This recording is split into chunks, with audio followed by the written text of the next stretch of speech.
বলে যে বিআইডব্লিউটি আমাদের কাজ করতে দেয় না। জিনিসটা আপনাকে অবগত করলাম। আপনারা লিখিত ভাবে পানি উন্নয়ন বোর্ডকে বলেন কাজ করার জন্য। আপনি একটা লিখিত দেন।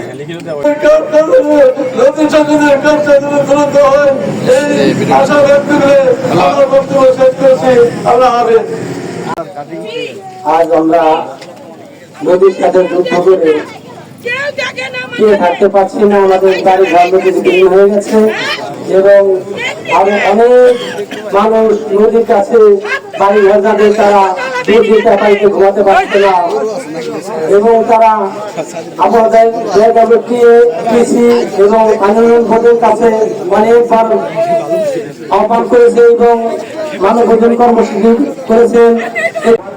থেকে ধন্যবাদ জানাচ্ছি। উনি বলেছেন যে এই পরে কাজ ধরবেন, কিন্তু আগে আমরা অনেকবার বলেছি, কিন্তু এটা তো হবে সেই রুগী মারা যাওয়ার পর ডাক্তার আসার মতো ঘটনা। অতএব আমি আশা করব আপনি আমাদেরকে একটা সুন্দর দিক নির্দেশনা দেবেন, একটা আশ্বাস দিবেন। ধন্যবাদ। আজকে যে আরো আবাসের যে এই মানববন্ধন কর্মসূচি, এটা জানা মাত্রই আমরা ছুটে এসেছি।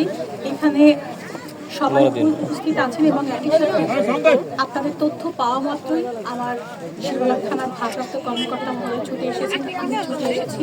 আমরা একই সাথে নির্বাহী প্রকৌশলী পানি উন্নয়ন বোর্ড এবং নির্বাহী প্রকৌশলী বিআইডব্লিউটি মহোদয়ের সাথে কথা বলেছি।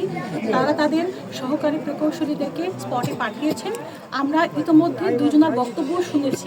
আমরা তাদের কাছে জানতে চেয়েছি তাদের কি কি কর্ম পরিকল্পনা নদী ভাঙন রোধে দাসকান্দি থেকে নয়াকান্দি পর্যন্ত ভাঙন রোধে তাদের পানি উন্নয়ন বোর্ডের নদী শাসনের কি পরিকল্পনা রয়েছে এবং বিআইডব্লিউটি এর পাটুরিয়া ঘাট লঞ্চ ঘাট নির্মাণ সহ তাদের ঘাট নির্মাণের জন্য কি পরিকল্পনা রয়েছে তারা আমাদেরকে জানিয়েছেন।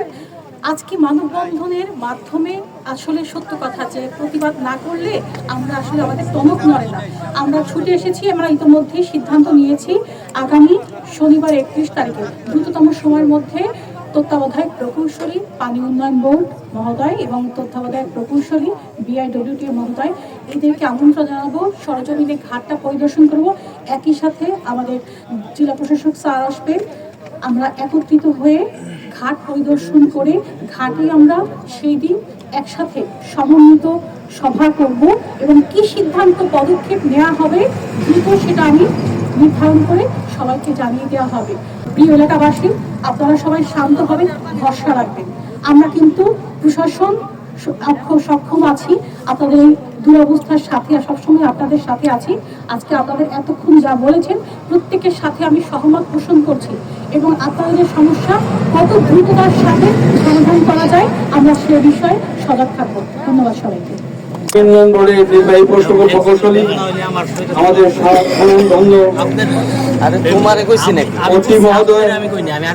এবং আমাদের অহংকার শিবলা উপজেলা নির্বাহী কর্মকর্তা আমাদের মাঝে তাদের যে কথা ব্যক্ত করেছেন, আমরা আসলে তাদের কথায় মুগ্ধ।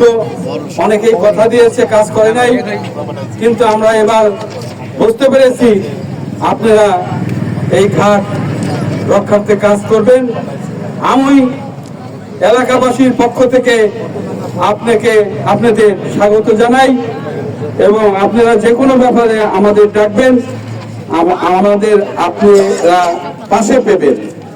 যদি আমাদের বলেন একটা বস্তা মাথায় নিয়ে এই নদীতে ফালাও, আমরা ফালাবো নাকি? কিন্তু তবু আমাদের রক্ষা করেন। আপনাদের সুস্বাস্থ্য দীর্ঘায়ু কামনা করে আজকের মতো মানববন্ধন সমাপ্ত ঘোষণা করলাম।